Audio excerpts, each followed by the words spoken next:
Welcome back to CARRIE'S Garden within the greenhouse. Today is harvest day for kale and mustard greens.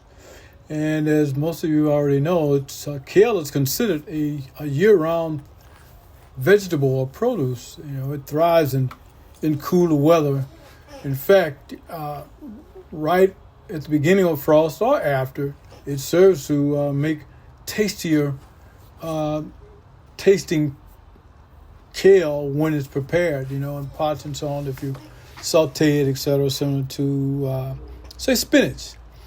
Okay. In the case of kale, though, it's a powerhouse, really, of vitamins and minerals such as there's vitamin C, vitamin K, there's calcium, and of course iron and other antioxidants.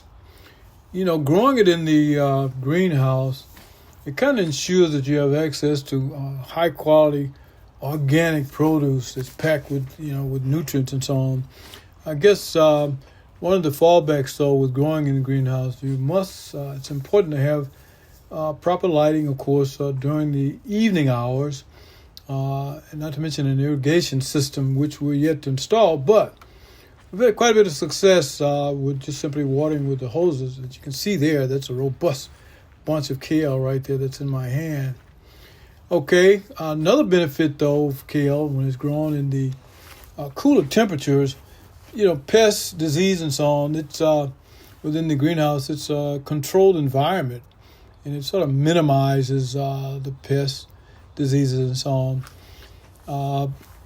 So I think one pest would be the aphids, caterpillars, and so on. But in the greenhouse, these pests can be more easily managed, and we like that, which leads kale and mustard greens to a much more healthier plant and higher yields too, which we all want.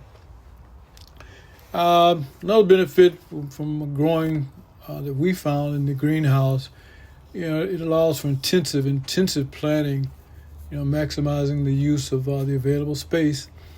Although too, it can be grown in ground, okay, being such a hardy vegetable, it can stand, the colder temperatures outside if you decide to plant, on the outside in rows and so on.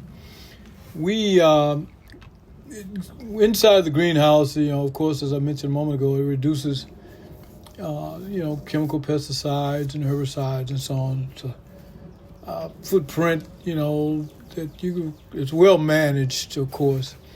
Another popular thing about kale, though, is that, speaking of popular, it's a trendy superfood. So without growing it inside of the greenhouse, it serves to enable us to get to market or to donate the vegetable, the produce, in a much more expedient, quicker times, if you will. So overall, kale is a great vegetable one might mix in with, say, smoothies with your strawberries and your peaches and blueberries and almond milk, etc. So it's a popular plant. We like it. We intend to continue growing it, and proud to be able to harvest what we do have here in the greenhouse, where you can see there now where I'm steadily clipping, and only clipping portions of it, leaving the base intact so that as it will continue to grow, as long as I haven't disturbed or uprooted the entire plant, if you will.